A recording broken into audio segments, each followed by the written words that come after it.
Think about the last time you were completely alone. Not lonely, alone. By choice. Maybe you were driving with no music on. Maybe you were sitting in your kitchen at 11 p.m. just thinking. And somewhere in the back of your mind, a quiet voice asked, "Is something wrong with me?" Here's the truth nobody tells you. That voice isn't yours. It was installed by a world that confuses being busy with being okay, and being surrounded with being loved. But psychology says something very different. If you naturally do these 6 things alone, without forcing it, without being asked, you're not broken. You're part of less than 1% of people on Earth. And by the end of this video, you'll understand exactly why. Most people, the second something goes wrong, they reach for their phone. They text a friend, they post in a group chat, they need a second opinion before they've even formed their first one. You don't do that. When a problem hits you, your first move is silence. You sit with it. You turn it over. You let yourself feel confused, then annoyed, then clear. Psychologists call this autonomous cognition, the ability to tolerate mental discomfort long enough to actually think. It sounds simple. It's not. Most humans are wired to outsource hard thinking the way they outsource laundry. But every time you sit alone with a problem, you're building something almost no one builds anymore. A mind that trusts itself. There's a difference between shutting down and going inward. Shutting down is avoidance. Going inward is work. When something hurts you, you don't immediately vent.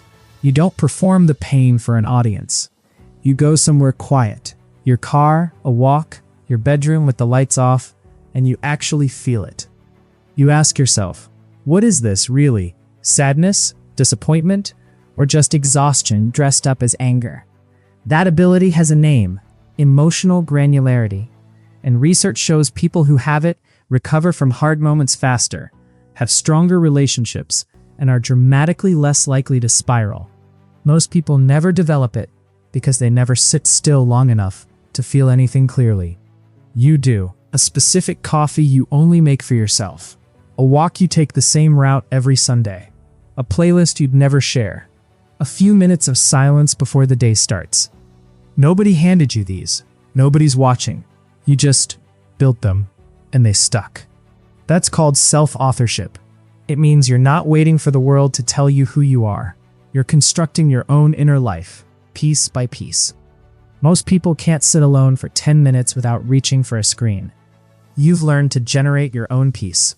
That's a quiet superpower, and it's almost extinct. You'll listen. You'll gather information. You'll hear people out. But when it actually comes time to decide, a job, a relationship, a move, a goodbye, you go somewhere quiet and you make the call yourself. You don't need 5 friends to validate it before it feels real. For decades, social psychology has shown how powerfully humans bend toward the group. Under stress, most people copy whoever sounds most confident in the room.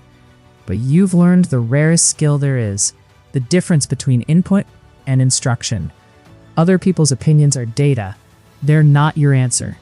That distinction is what separates people who live their own lives from people who live someone else's. Not tolerate. Enjoy. There's a kind of solitude that feels like punishment, sitting alone, wishing you weren't. And then there's the kind you know, where you're alone and you finally feel like yourself, where the quiet isn't empty, it's full.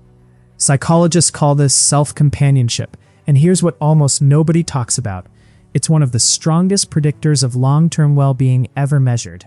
Stronger than income, stronger than status, sometimes stronger than relationships. Because if you can't be alone with yourself, no amount of company will ever feel like enough. You already figured that out.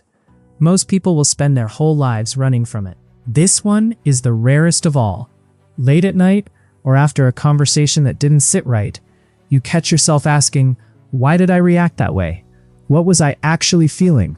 What would I do differently? Nobody asked you to do that. There's no audience, no teacher, no therapist in the room. You just do it. This is called unprompted self-reflection, and developmental psychologists describe it as the marker of a fully internal mind, someone whose moral compass isn't borrowed from anyone. Most people only reflect when life forces them to, when something breaks. You reflect before it breaks. That's not a personality trait. That's a level of awareness most adults never reach. Here's what I want you to hear before you close this video. None of what you just heard is loud. Nobody is going to clap for you. There's no trophy for thinking deeply, feeling honestly, or choosing yourself in a world that rewards noise. But these 6 things, quietly, shape a person who can't be faked. A mind that trusts itself. A self that doesn't shatter under pressure. A life that actually belongs to you. Most people never get there. Not because they couldn't, but because they never slowed down long enough to meet themselves. You already have, and that's not nothing.